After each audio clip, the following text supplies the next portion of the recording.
Welcome, this is Town to Gown. My name is Efefe Fan. This is my first web interview since 2023 on Filmtalk. Then it was about sharing, learning, and analyzing film sets, production sets with filmmakers like Chosa Jogo from the USA, Aditya Set from India, Vedoza Bilbilia from South Africa, Claudia Noble Are from South Africa, Cynthia Saint-Flair from France, Geoffrey Consa from the USA, Tony Abulu from the USA. Then all from Nigeria, Bill Stevens, Babashirun Fasheru, Tukbo Oshin, Iken Nebwe, Dame Taiwo Jailise, Solomon Isan from Nigeria, Yinka Ogun, and Osezwa Stevens, all from Nigeria. Remember, today, Chinedu Stanley Achonolu, a multiple award-winning Nollywood film director and prolific writer of international repute, joins me from Houston, Texas, USA. He's a graduate of mass communication from IMT Enugu and Just Film and Television School, all in Nigeria. Stanley has worked for the Nigerian Television Authority, Stanley worked for the Nigerian Television Authority for many years and is a foundation executive member of Nollywood USA. He has over 25 years experience in TV and film production in and out of Nigeria. Stanley's notable achievements include scripting and directing documentary series focused on societal issues in Nigeria and Africa. Those were Echoes from the Valley, a documentary on the Nigerian Television Authority from 2004 to 2005. Feature length My Drug Brother in 2007. As a pioneering global Nollywood promoter, Stanley has earned prestigious recognition and accolades. He is honored with Los Angeles Nollywood Film Awards Movie Achievement for dedication to promoting African films in America. Stanley is an embodiment of ingenuity, resilience, and commitment to community engagement, and has earned accordingly Best Nollywood USA Film Director and Best Nollywood People's Choice Director in 2011, among others. In the course of our discussion today, I'll be exploring Stanley's narrative, motivations, triumphs, and ongoing contributions. We will discuss the transformative power of storytelling and the profound impact of Nigerian cinema nationally and globally. The central questions are, should we hold on to, African story universes in the 21st century rather than, bend under globalization? How can such authenticity build synergy between academia or industry and community? So you're welcome, Mr. Stanley, to Town to Gown Live. Thank you, Efe, for having me. It's a pleasure to be on your program. So let's shoot with the first question. How can storytelling create new worlds and help our communities? Can you tell us how making up stories helps make new worlds and keep our communities strong? Nollywood filmmaking is profoundly shaped communities and perception of what we tell. So the most important thing is that we have to tell our story. You see, so I'm telling our story from our point of view. Our stories are very different from African point of view. The world don't understand us. So we have to tell our peculiar stories, which has relatable concept, relatable circumstances that people anywhere in the world can relate to our stories. And storytelling, to be very honest with you, Efe, is something that when you tell a story, somebody can relate to that story. And in filmmaking, in the context of Nollywood, because they're going to be looking at why are these people, what's so special about this Nollywood stuff? But is the magic of that is that we are telling simple stories that relate to so many people around the world. And when they look at those stories, people in the islands and people like all over, they can relate those things. So a good story has to have phenomenal world issues where anybody can relate to that. Those elements of feelings, nuances that anybody can relate to. So that's the first thing. So that's how we sort of create story walls that people come to dwell in, come to inhabit, come to experience, come to relate with, come to interpret or translate their own life and begin to find solutions, I believe. No, I wouldn't take it that way. Originally, when it comes to, because we're going to look at it from the film context. In the beginning, the foreign filmmakers, the colonialists, they all came and they were telling our own story from their own predisposition, how they see Africa. That's how they are writing the stories. So it's not somebody's going to be telling your own story. So now we are rewriting the narrative, telling it from our own point of view. And then the world has to now look, oh, this is Africa, because they find it so difficult. Even when we rewrite our story and we tell our story the way it is, they are already biased. They have to see it how they want to see it. That's a problem, Efe. Because if you look at the Europeans, look at the Americans, if you ask them, where is Nigeria? They probably tell you Nigeria is in Iceland. Okay, poor sense of geography. Okay. So an average people outside America, Europe, they have a very poor sense of geography. It's not that they don't want to know, they don't have the willingness to understand or to reason to anybody outside their own environment. So that's why there's somebody say, oh, Africa, they see Africa as a country. That's something we've been trying to rewrite. Okay. So how does sharing stories bring people together and change societies? Stories. Well, I wouldn't. Do you want to put it that way? Sharing stories. What kind of stories are we sharing? You just said that when we share our stories, it might change the perception of Americans, the Europeans, probably Australians and Asians about Africa. Or probably make the other people outside Africa understand us and begin to see us as a unique people that deserve respect because of our identity in our storytelling. So, okay, I'm going to put it in my own understanding, in my own way. You see, you don't have to expect somebody to understand your own storyline. We are wired to be selfish when it comes to issues of understanding people. So we Africans, what we are trying to do right now, especially me in my production and in my writing, is to start rewriting the narrative. So we have to tell these stories from our own point of views, from our own nuances, how we have nuanced through the years, through the decades. So we have to write this story. An average foreigner has a negative connotation of how Africa is. So we know who we are, what we have, that we're as good as them. So we're rewriting the story of who we are. The whole 9 yards. So wouldn't you say that in writing stories to identify who we are and dignify who we are will sort of kind of bring maybe African people together to a certain point there where they have a certain one vision, one mission in the world. For example, if we take the average Nigerian, people usually say when Nigerians go out to other countries, they probably unite. They probably come together and do things. But when they come back to Nigeria, they seem divided. You think that storytelling can cause unity amongst people like Nigerians? I don't think so, relatively. What brings unity is the game of football, sports, and somebody excelling in musical or being honored in something outstanding. Those are the things that bring unity in the African concept. Because in Africa, most of us or most Africans are in altercations with one another over so many frivolities. I will put it that way. So when it comes to storytelling, storytelling can only happen, bring unity, something that we all can relate. Like if you pick up a sports issue, Jojo Kocha or somebody of an African descent, and you write something, powerful or, uplift such accolades of that person, we all jump together on one point, and that's unity. But in terms of telling stories, in the context of film or Nollywood, as we are talking right now,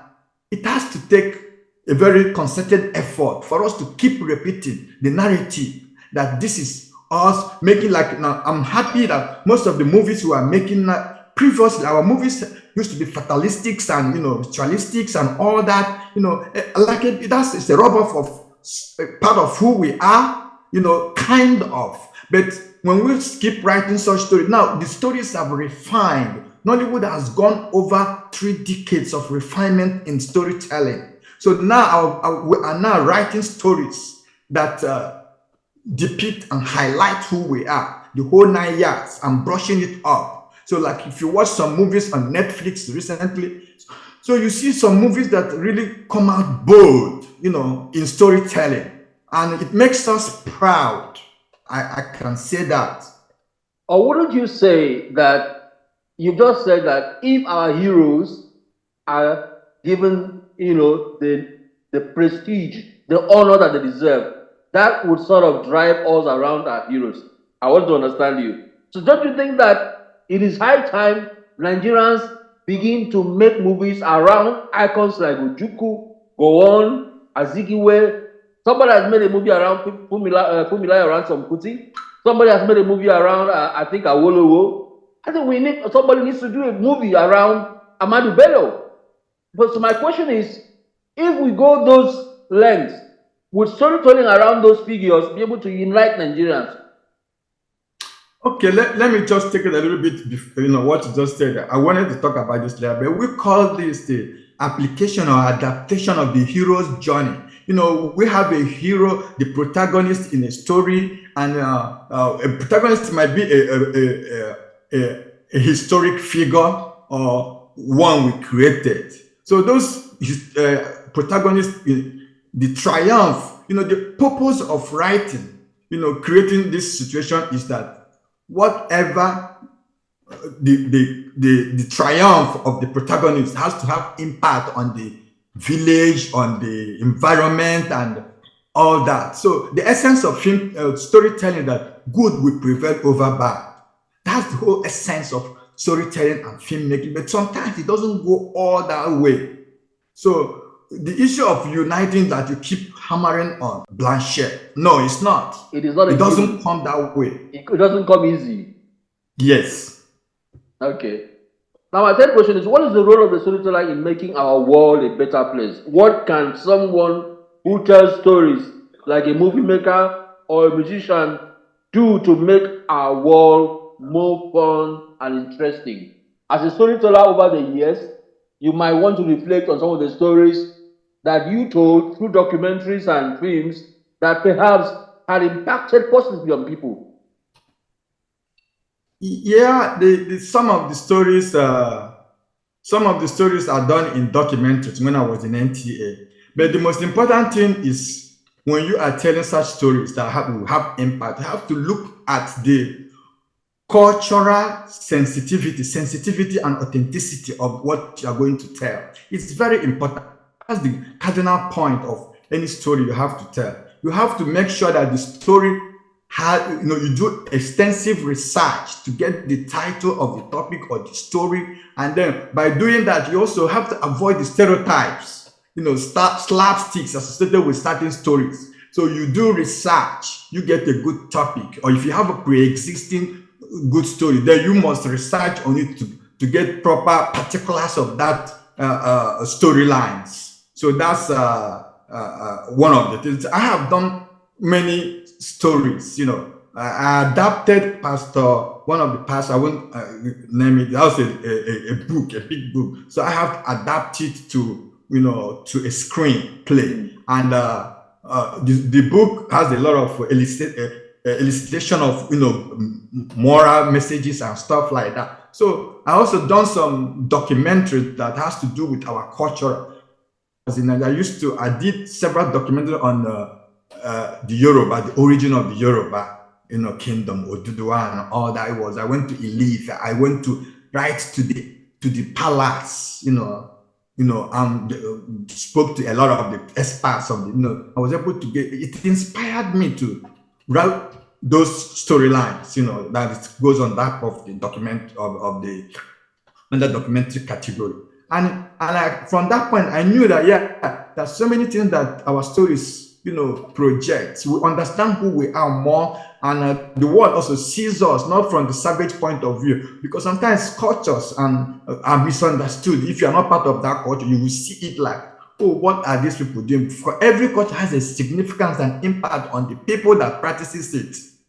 So just like somebody, when I tell you that medieval England, that about 980 to 1080 to 1480, they were more savage than us now. You see, they were very, very ruthless and savage, and they were burning people on the scale. But we didn't judge them like that today. So they shouldn't judge us, because we are still walking our own pace within our own cultural frame. So would you say your role as a storyteller in all these aspects that you've mentioned has impacted on society? I wouldn't take such a bold credit. It's relative, especially when I was in Nigeria. I worked there and I wrote a lot of documentary scripts, and even here in America. So these are what I can say. I wouldn't say the society is too big for my writing.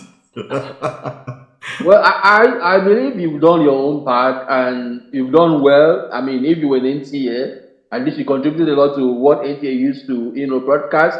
So you cannot deny the fact that your own contribution had some positive impact on the Nigerian society. I'm still talking to Mr. Stanley Achonolu, who is in the USA. He's speaking to me from California, I believe, if I'm not wrong. I'm going from Houston, Texas. Okay, sorry. I'm a Houstonian. Okay. So he has earned so many accolades and honors, right now, we're just reviewing what he has done over the years that may have affected society, though he has refused to own up that he had so much impact on society. But I don't want to say he did not have any impact on society. I want to maintain that there's no storyteller that doesn't impact the next person to him. There's no. Okay. I wanted to say something. Let me just run a little brief profile. Back in NTA, I was the second generation scriptwriters trained by the Nigerian Television Authority. The second generation. We have Dr. Carlo Okwi. He was the NTA chief scriptwriter. These people were the people I worked under, and I was the best of their class. And from there, I was able to write for the USA Embassy. I'm a contributor to the US Embassy magazine. I also worked for the UNICEF Nigeria under NTA. So I produced a lot of documentaries. Every June 16th, the African Child, March 8th, Women's Day and all that. So these are continuous things I was doing. And then I was also, when I came to America, I was a columnist for newspapers. That's African American newspapers. I was a columnist for that for 5 years, and also wrote for another newspaper called The Mirror. I was also the editor of People of Africa magazine, which is POA. It's called POA. It's an international magazine between us and Nigerians. I edited that magazine for 4 years. And after that, I now went into screenwriting for Nollywood. I was the the pioneer founder of the second generation in Houston, Texas, that trained all the movie actors and that would ever be. I am the one that groomed them, and since then I have been writing. Writing is a gift that I have. I'm a writer before any other thing. So I am not wrong. You're too humble to admit all those things because he kept saying you did not have any impact. But look at the things you've listed. You're too humble to admit them. Well, you wouldn't know if it's having impact on people, but the good thing is that I'm happy I was able to do all these things passionately over the years. So okay, my next question is, how should movies stay true to African culture when using technology? As movies have started using computers and new tech, how should they make sure and keep the special African spirit alive? How should we avoid unnecessary impact of technology on our storytelling? Well, to start with that, filmmaking is alien to Africa. It didn't start with us. We just stumbled on it. So that issue will not be addressed in that context, But in as much as that, I will still make a crack on it. Like you said, we're not living in a cave, Efe. We have to move with the time. Times are changing. Times are evolving. So many things are happening. So we cannot separate those happenings from the way we make movies. But the most important thing is that we have to write our story, because script is the DNA, is the Bible of film. So if the script is wrong, everything other thing will be wrong. So when we are doing this with bearing the technology, we are right here. The AI has stepped over us, and we are still here. So many things are happening. We can't run away from this. We have to. The only thing we need to do, from my own point of view, is that we are going to maintain the integrity of our story, of who we are, our nuances, our follies. We have to embed it. So we're not going to sacrifice we know what our culture is. So we try as much as to infuse it in the technology, because we cannot separate ourselves from the technology. Let me start by giving a little bit of brief. Recently, people keep saying things are not working in Nollywood, and I keep stressing things are not working because guilds are not working. For example, they said that artisans on film sets are being maltreated, and I'm saying if they had strong artisanal guilds, there would have been a situation where artisanal guilds would have picketed film sets and stop the maltreatment or the mistreatment of artisanal skills or practitioners. So what part should Nollywood filmmaking guilds play in storytelling? Start with the necessity for guilds to promote craftsmanship. For example, somebody said he could not understand why producers prefer to use only one writer for TV series, whereas you're supposed to have a college of writers for a TV series, which is what happens in America. So why would producers insist? For example, I've had experience where I've told somebody, look, let me not write this thing alone. He said, no, we know how you write very well. We want only you to write. I said, but I asked, how do you expect the young ones to learn if I keep writing this thing alone?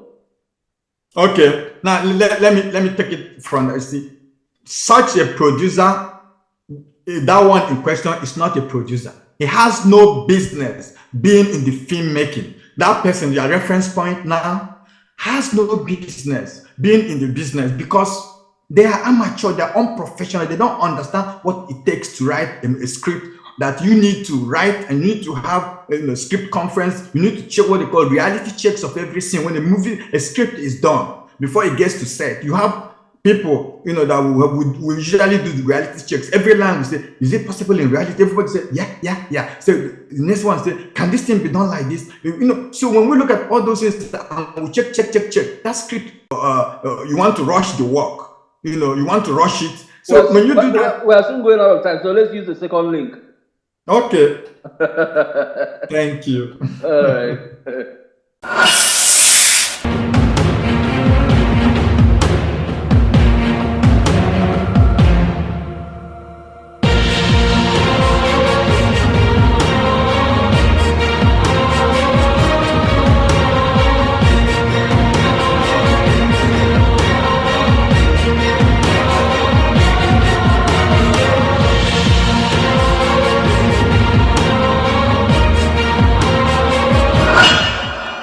no business being in the movie industry, because those are the charlatans, the kind of people that we don't need to be in the industry.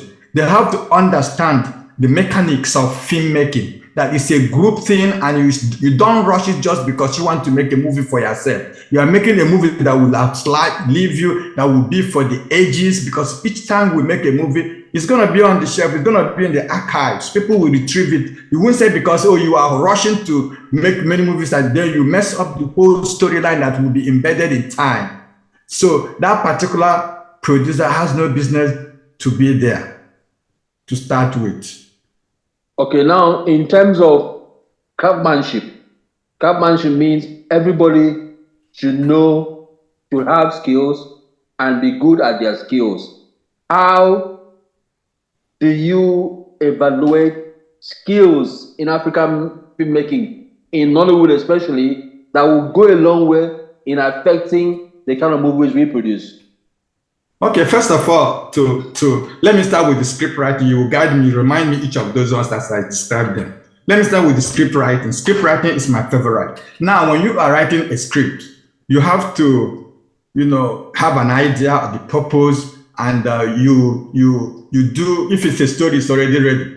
Then you have to do a screenplay, which means you have to writing a movie with picture, not words. Writers use words. We use picture. You arrange the pictures in sequence that it makes sense. So making sense shows that this story has continuity. So meaning that the pictures are placed in proper distance. So that's for the purpose of a screenwriter. And when that is done, it goes to the director. The director is somebody that stays on the stage. He has to know everything.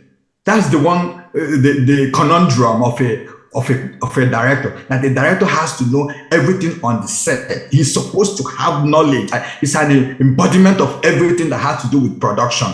So you have a director that comes up, he coordinates with the scriptwriter, he coordinates with production, he coordinates with all the crew members. And then when you leave the director knowledge, then you go to the actors. This is where we have problems. So because most of the actors have to have what I call initiative. That's the only difference of whatever you must have had before that. An actor should have initiative, which means this is the point where an actor goes outside the script to understand what his role entails him to do. And then he nuanced towards that role.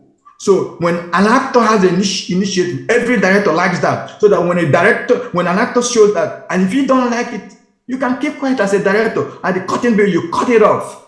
If an actor shows initiative, that's very important. And most of the time, the actors, they act in the same way over and over. The same. If you give somebody this thing in another movie, in another context, in another storyline, he breaks down his nuances. His behavior, he brings it out again, either a mannerism that he does in all the movies. Those are not good. Then when you leave the actor, then you go back to the DOP. The DOP is somebody that has extensive knowledge, just like the director. They are calm, they are gifted with patience, because it requires a whole lot of being there, absorbing all the altercation that happen over your head on a set.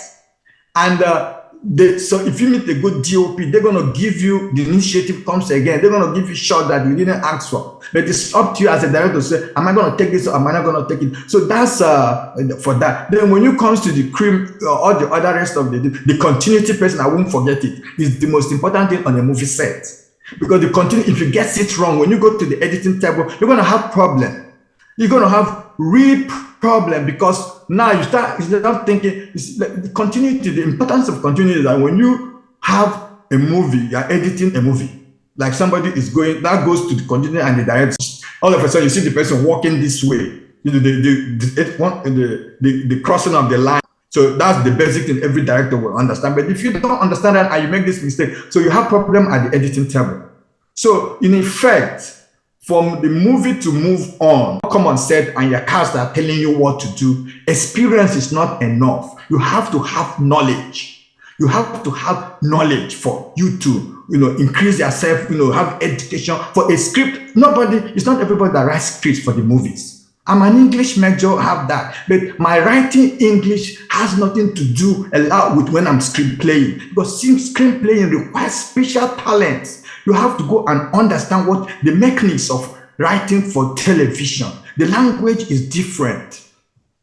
Why I say the language is different. When you have to develop a character in a movie or in a story, those characters come in around 3 dimensions. It can't be in 1, it can't be in 2, because we are 3 dimensions in real life. We are wholesome. We have empathy, we have feelings, we react. So all those things that what the script has to have, because some scripts, the characters will just come up. You don't see them go to a house or go to a job.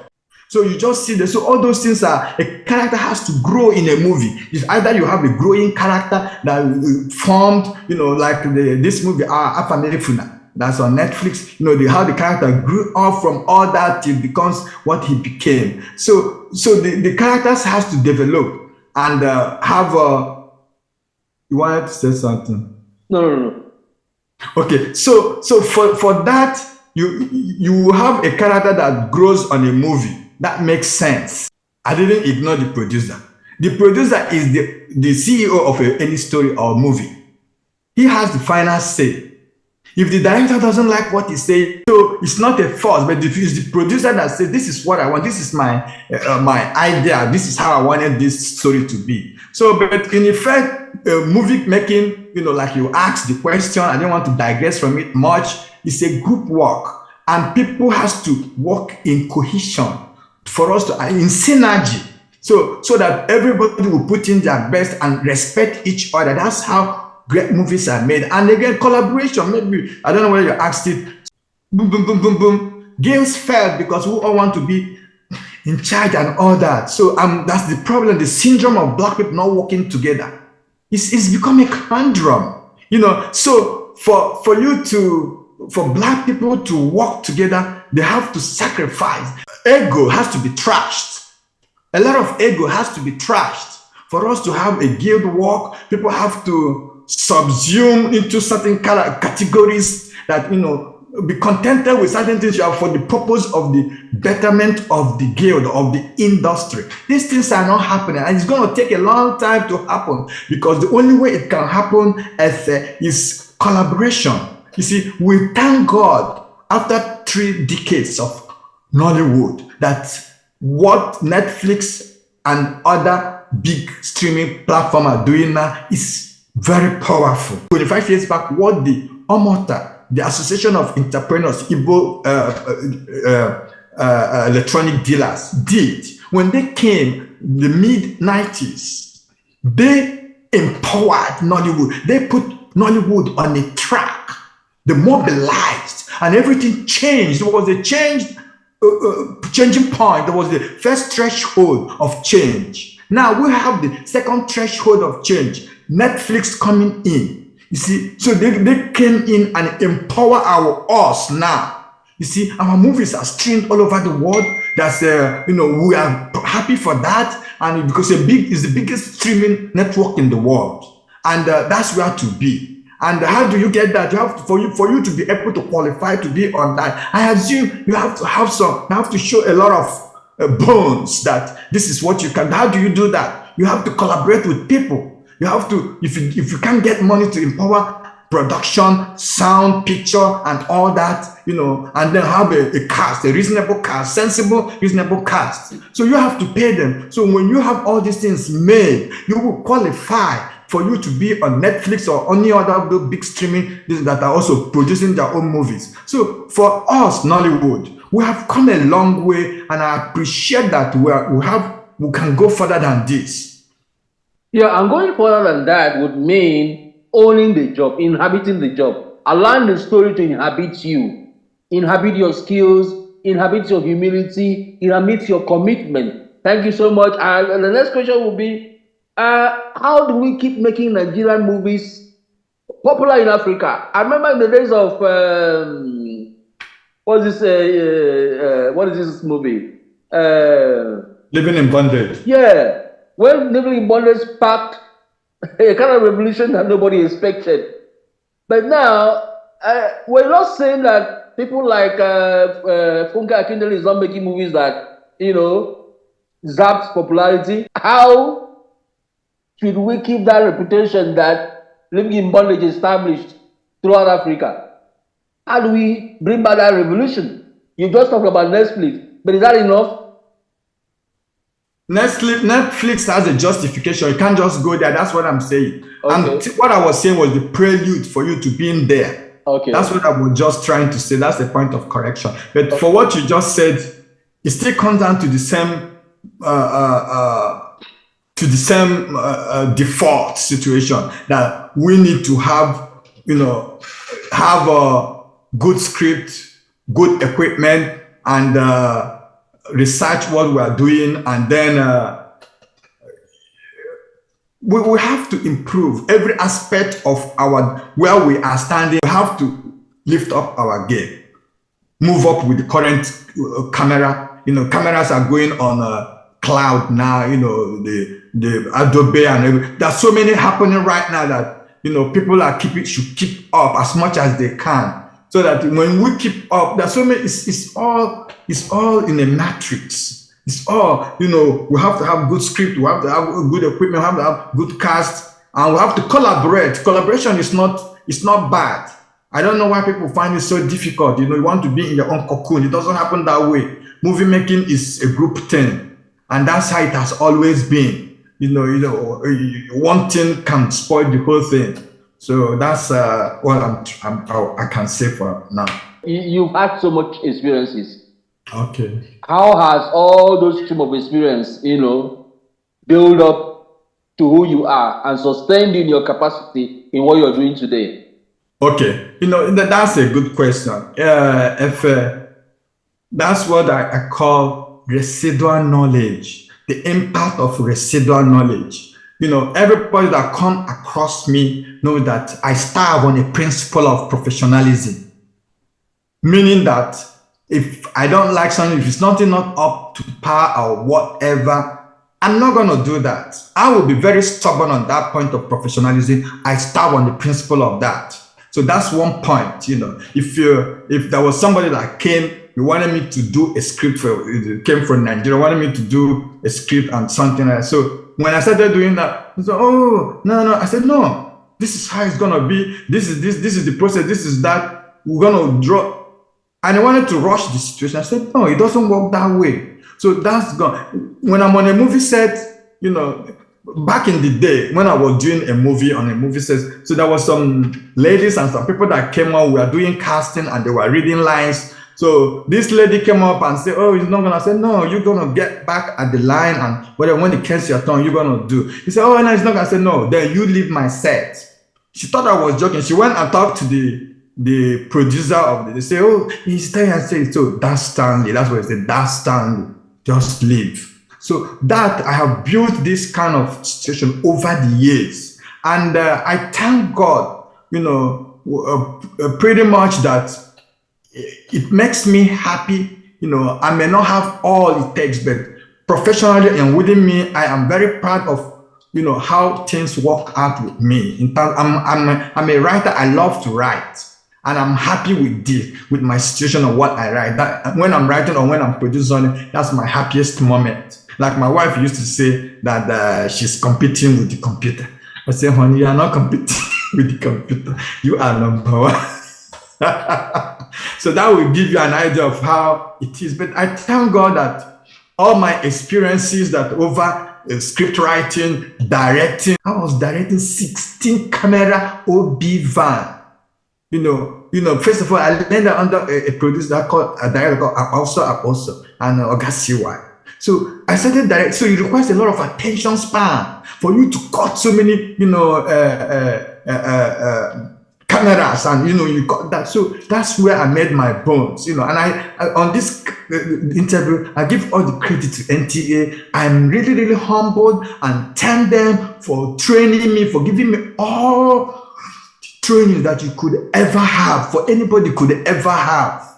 So it becomes a residual knowledge. It comes out from me. People don't know me until I start talking.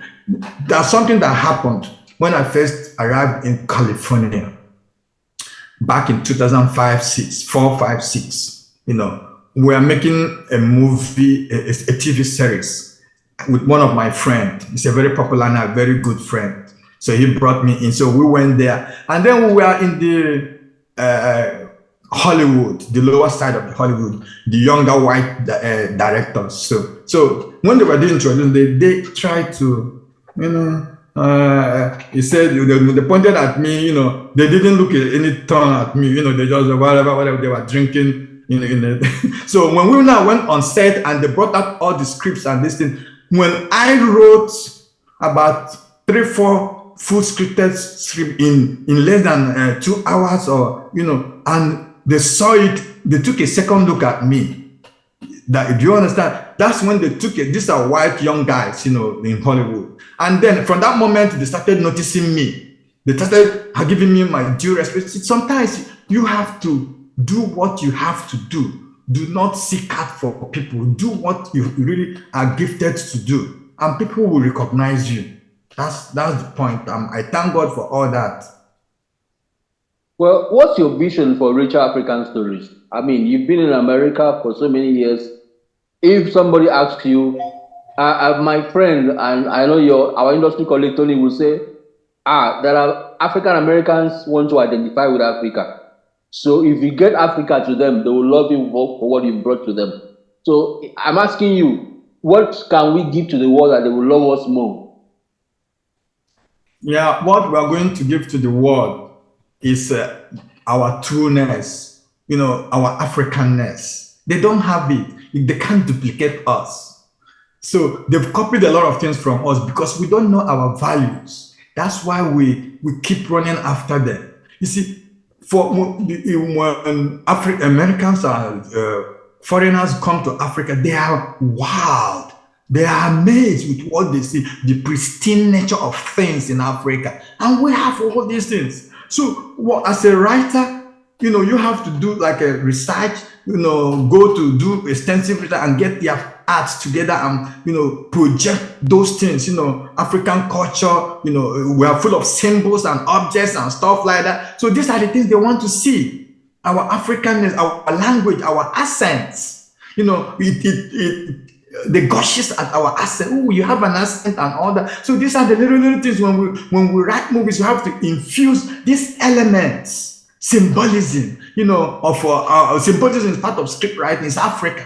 Africa is symbolized in every aspect of our things around us. So this is what we're going to give to the world. Write pristine, authentic, original African stories, who we are, and we brush it up and put it to the world. They will love it. Because because relatively, when you write all the elements that is in a script or in a movie, the feelings and all that, it's a universal concept. When you cry, somebody will see. When you laugh, somebody will see. When you are annoyed. So those elements, those transition of emotions, transit worldwide. Every human being, whether you are, as long as you can see the screen, you will understand. It will resonate with your psyche that this is what is going on. So people will love us, but we don't understand our values. That's one of the things I project in everywhere I speak or I talk or I write. If you go on my Facebook, timeline, you will see a whole lot that I just keep writing it. If you don't have time, please pass my timeline. This is the place you learn things. That's what I keep writing. I'm a thinker, I'm a writer. I project ideas of Pan-Africanism. Well, the creative industry is a very large, wide industry. What's your opinion on evaluation of using music, Nigerian music, for example, Nigerian movies and art? How do we use these creative industry elements to embrace our identity as we usually say, African giants? Yeah. And they usually say that there is no power as powerful as soft power. You might kill 20 people with bombs, but when you impact impact on somebody's brain, it will affect that person for the rest of his or her life. How do we use these elements or sectors of the creative industry to further impact the Nigerian identity? We go everywhere in the world, some women will say, oh, we love Nigerian men, we do this, we that. But really, when we come back home, we seem to neglect that appreciation. We don't concretize, we don't energize, to go out to the world and impress on them about who we are. Okay, let me take the first part of the question. The music, infusing it. You see, the first thing we have to do so that we do not kill the talents of our musicians is that we have to have the copyright. The copyright issue has to be respected. So if you are doing a movie, it's good to use our Afrobeat, our own music beats and stuff like that. That's how I even want it to be, but we have to respect the talents, the copyright of those people. It won't cost anything. It's just for you to let them understand, and that if you're going to commercialize that movie or something, so you need to respect the musician, and when you have that right to use it, that becomes very powerful. So that we can use that because it gives us identity. It identifies us. That this is music is, let me get you, Nigerian music has taken over the world. I'm telling you, here in America, before we used to play American music and all that. Now we have taken over the world because it's there. It's a powerful force of nature. That's the way I would describe it. So why won't we use it? It's us. It's the story of us. Because in the way the lyrics of them are not bland. It has soul. It has beat. It has identification with us. So that's how I look at that. So what was the second question, please? We go on to movies and the rest of the art industry or the creative industry. How do we continue to use these elements of the creative industry or set of the creative industry to impress? You just talk about how music has been able to impact so much across the world because yeah, you're right. I mean, somebody said in the US, if your radio station doesn't play Afrobeat, you better check yourself. That's yeah. For the movies, records, preserve our cultural heritage. So now, what I think we will do is we'll start rewriting the narrative in writing, because we have to project our culture. If you on a movie set, too much of Nigerian flag, make it mandatory. You cannot mandate, but these people have to mandate themselves. And we should be using, some storylines, like you said, that reflects who we are, our founders, our traditions and things. So we need to have movies that input such talking points. So that will help us for the world to understand us. When you watch Indian movies, you will see Indian movies, you see their culture reflects in their movie. You don't need to gaze on that. So that's what I want us to do, like we have done in the music industry. For the movie industry, we need to sometimes we reflect our culture, dressed, very subtly, infuse them into our movies. So we should be making movies that has purpose, not just that has good purpose, that projects something, social, economic, ethnic issues. So sometimes even when it's become fatalistic, we still have the word allegory, where a complex issue is addressed indirectly, but at the same time you have the message projected out subtly. The viewer will look at it. So that's what I'm thinking, because movie making is very powerful. It's a powerful medium to be left to charlatans to play around with. That's my own point of view. Well, it's been a very rich interview. I've been speaking to Mr. Stanley Achonolu on Town to Gown live online. And as you would know, I've said at the beginning that Chinedu is a multiple award-winning Nollywood film director, prolific writer of international repute. Nigeria has had more than 25 years experience. He has enumerated his love for writing, which is the basis of his professionalism. It's been so good talking to you. I look forward to talking to you again, Mr. Achonolu. So thank you so much for speaking to me from the US. I look forward to talking to you soon. Thank you so much. Thank you for having me, Efe. Thank you. All right, bye-bye.